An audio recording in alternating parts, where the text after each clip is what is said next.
नमस्कार, मीनाज रेसिपीमध्ये आपलं सर्वांचं अगदी मनापासून स्वागत आहे। इथं मी 3 कप गव्हाचं पीठ घेतलं आहे आणि याच्यामध्ये पाऊण कप मैदा घेतलेला आहे। तर मैदा वापरणं पूर्णपणे ऑप्शनल आहे। जर तुम्हाला नसेल वापरायचा मैदा तर नाही वापरला तरी चालेल। नाश्त्याच्या चमच्याने 2 चमचे साखर पावडर टाकून घेतली आहे आणि चवीप्रमाणे मीठ टाकून घ्यायचं आहे। तर इथं मी 1 टीस्पून मीठ टाकून घेतलं आहे। पाव टीस्पून खाण्याचा सोडा टाकायचा, म्हणजे इथं 2 चिमूट मी इथं खाण्याचा सोडा टाकून घेतलेला आहे। जास्तीचा टाकायचा नाही, अगदी इथं पाव टीस्पून एवढाच टाकून घ्यायचा आहे। याच्यामध्ये 2 टेबलस्पून तेल टाकायचं, नॉर्मल तेल आहे जे आपलं भाजीला आपण रेग्युलर वापरतो ते तेल टाकून घेतलं आहे। याच्यामध्ये आपल्याला पाव कप दही टाकायचं। तर दही इथं तुम्ही अर्धा कप वापरू शकता टोटल, पण आज माझ्याकडे इथं दही जास्त नाहीये तर इथं मी फक्त पाव कपच दही वापरलं आहे। तुम्ही याच्यामध्ये अर्धा कप दही वापरू शकता।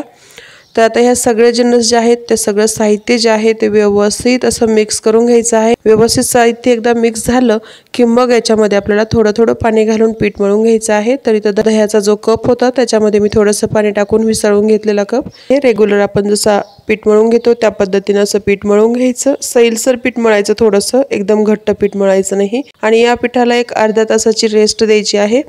तर अर्ध्या तासानंतर हे तुम्ही पीठ पाहू शकता, अगदी थोडंसं त्याचा आकार किंवा त्याच्या साईजमध्ये जे आहे ते थोडंसं फुलल्यासारखं वाटलं मला।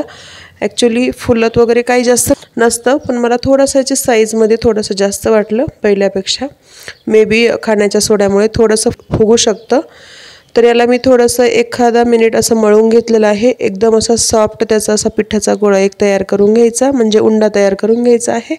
आणि त्याला सुक्या पिठामध्ये बुडवून त्याला थोडंसं लाटून घ्यायचं आहे। नंतर त्याच्यावरती आपल्याला तेल लावून घ्यायचं थोडंसं आणि त्याच्या आतमध्ये सुक्कं पीठ लावून घ्यायचं आहे। आणि मग असं मी व्हिडिओत दाखवलं आहे त्याप्रमाणे असं आपल्याला बंद करून घ्यायचं आहे उंडा। बंद केल्यानंतर ज्या साईडनं आपण बंद केला आहे उंड्याला त्याच साईडनं आपण इथं कलोंजी टाकून घ्यायची थोडीशी, आणि थोडीशी कोथिंबीर टाकून घ्यायची आहे। आता जर तुमच्याकडे कलोंजी नसेल तर तुम्ही इथं याच्याऐवजी काळे तीळ सुद्धा वापरू शकता, काही प्रॉब्लेम नाही। आणि कलोंजी सुद्धा इझिली किराणा शॉपमध्ये भेटते, ते त्याला कलोंजी म्हणतात, कोणी मंगरेळा म्हणतात। तर याला इथं छान असं मी लाटून घेतलेलं आहे। थोडंसं सुक्कं पीठ लावायचं आणि छान लाटून घ्यायचं।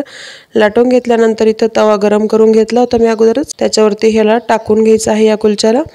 आणि थोडेसे बबल्स आले की मग तेल साईडने सोडून घ्यायचं आणि मग याला उलटून घ्यायचं आहे। आता दोन्ही साईडनं छान असं खमंग तेल लावून आपल्याला भाजून घ्यायचं आहे। तर तुम्ही पाहू शकता, फक्त आपण 2 चमचे साखर पावडर टाकली आहे, त्याने किती सुंदर असे याच्यावरती मार्क्स येतात, म्हणजे जे डॉट डॉट आहेत ते येतात। आणि खूप सुंदर दिसतो, कुलच्याची निशाणीच असते की याच्यावरचे जे क्रिस्पी असे हे मार्क असतात ते खूप छान लागतात आणि दिसतात सुद्धा छान। तर दोन्ही साईडनं मी छान असं दाबून प्रेस करून भाजून घेतलेला आहे कुलचा, पाहू शकता।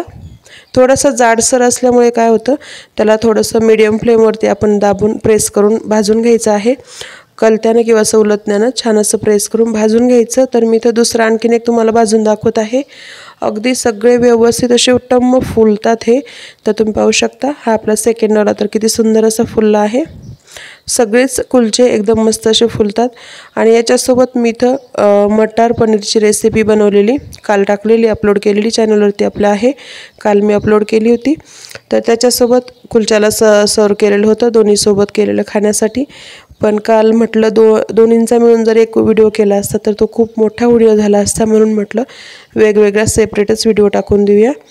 तर त्याची लिंक मी इथं खाली डिस्क्रिप्शन बॉक्समध्ये देऊन देईल, मटार पनीरची। ती सुद्धा खूप छान अशी झाली होती रेसिपी, नक्की अशा ट्राय करून पाहतो मी रेसिपी।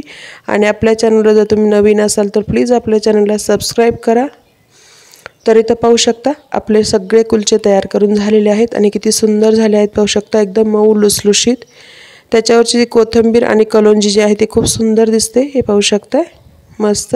आणि याला इथं मी पनीर आणि मटरच्या भाजीसोबत सर्व केलेलं आहे, हे पण पहा। थोडीशी मी इथं म्हणजे थोडीशी इथं रेसिपी कालची टाकलेली आहे पुढे, तुम्ही पाहू शकता की मटार आणि पनीरची जी भाजी आपण काल बनवली होती ती सुद्धा इथं टाकलेली आहे थोडीशी। या पद्धतीची भाजी तयार झाली होती, नक्की तुम्ही ट्राय करून पहा। त्याची लिंक देईल मी खाली डिस्क्रिप्शन बॉक्समध्ये। जर तुम्हाला ही रेसिपी आवडली असेल तर लाईक करा, शेअर करा, सबस्क्राईब करा, शेजारचं बेल आयकॉन बटनही प्रेस करा। वेळात वेळ काढून रेसिपी पाहिल्याबद्दल धन्यवाद। भेटूया लवकर अशा एका नवीन रेसिपीसोबत, तोपर्यंत हेल्दी खा, हेल्दी रहा, बाय बाय।